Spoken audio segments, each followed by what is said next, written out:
प्यारे भक्तजनों, आज मैं आपको मंगलवार की कथा सुनाऊंगी।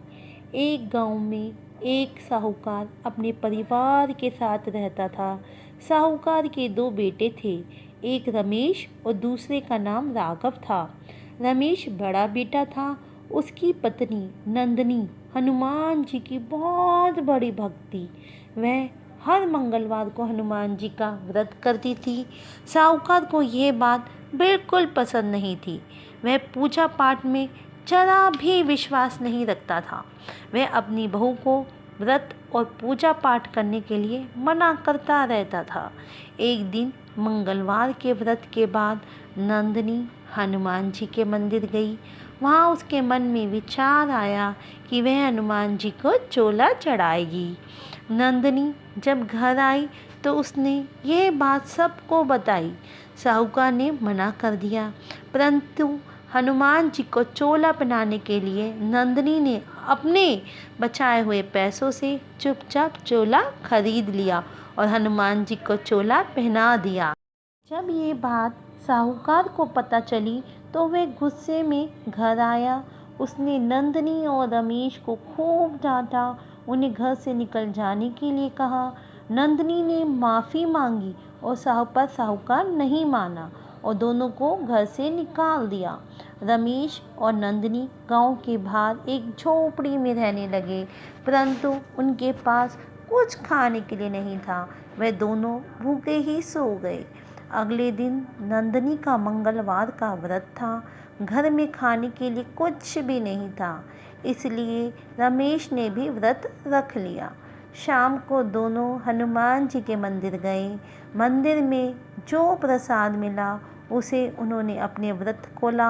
जब रात को दोनों सो रहे थे तो नंदनी को हनुमान जी ने सपने में दर्शन दिए और कहा, यहाँ से उत्तर दिशा में एक गांव है, उसमें गंगाराम नाम के सेठ जी की बंजर जमीन है, उस पर खेती करो।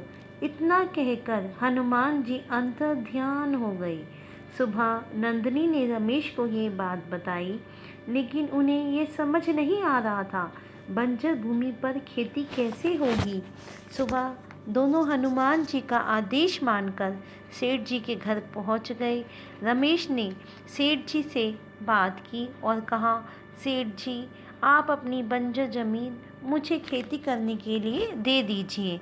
मेरे पास देने के लिए कुछ नहीं है, लेकिन जो फसल उगेगी उसका आधा हिस्सा मैं आपको दे दूंगा। सेठ जी ने उसे समझाया, वह ज़मीन सालों से बंजर पड़ी है, उसमें खेती करने से कुछ नहीं होगा। रमेश की जिद करने पर सेठ जी मान गए। रमेश ने उसी दिन से खेत को जोतना शुरू कर दिया। दिन रात मेहनत करने पर भी खेत की मिट्टी उपजाऊ नहीं हो पा रही थी। नंदनी कुछ घरों में काम करती, जिससे खाने के लिए कुछ मिल जाता था। एक दिन रमेश खेत में हल चला रहा था। उसका हल एक जगह अटक गया। उसने हाथ से खोदा तो एक मटकी निकली, जिसमें सोने के सिक्के भरे हुए थे।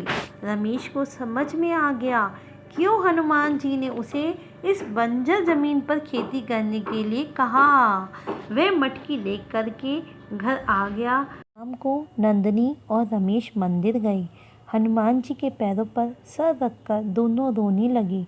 इसके बाद रमेश ने सिक्के बेचकर कुछ लोगों को अपने साथ काम पर लगा लिया और खेत को जोतकर बीज बो दिए। कुछ दिन बाद फसल तैयार हो गई और फसल का आधा हिस्सा सेठ जी को दे दिया। सेठ जी ने कहा, तुम इस खेत को खरीद लो, तुमने बहुत मेहनत की है। रमेश ने यह खेत खरीद लिया। रमेश ने और भी खेत खरीद लिए और बहुत तरक्की कर ली और उसने एक बहुत बड़ा मकान बनवाया और मकान में बहुत बड़ा हनुमान जी का मंदिर बनवाया। रमेश केवल हिसाब किताब करता और नौकर खेत में काम किया करते थे। उधर साहूकार पर हनुमान जी का प्रकोप पड़ा। भक्तजनों, साहूकार पर हनुमान जी का प्रकोप पड़ा और उनके घर में चोरी हो गई और साहूकार के खेत बंजर भी हो गए। साहूकार और उसका छोटा बेटा उसी गांव में आए जहाँ रमेश रहता था। और वहाँ आकर नौकरी की तलाश करने लगी। जब रमेश ने अपने पिता और छोटे भाई को देखा तो वह हैरान रह गया। उसने अपने पिता के चरण स्पर्श किए और सारी बात साहूकार को बताई। रमेश ने अपने पूरे परिवार को अपने घर रख लिया। तभी से साहूकार का पूरा परिवार हनुमान जी का व्रत करता है और वह हनुमान जी के भक्त बन गए हैं। हे बजरंगबली, आप इसी तरह अपने भक्तों पर कृपा बनाए रखना जैसे आपने साहूकार के परिवार पर बनाई। जय बजरंगबली, जय बजरंगबली।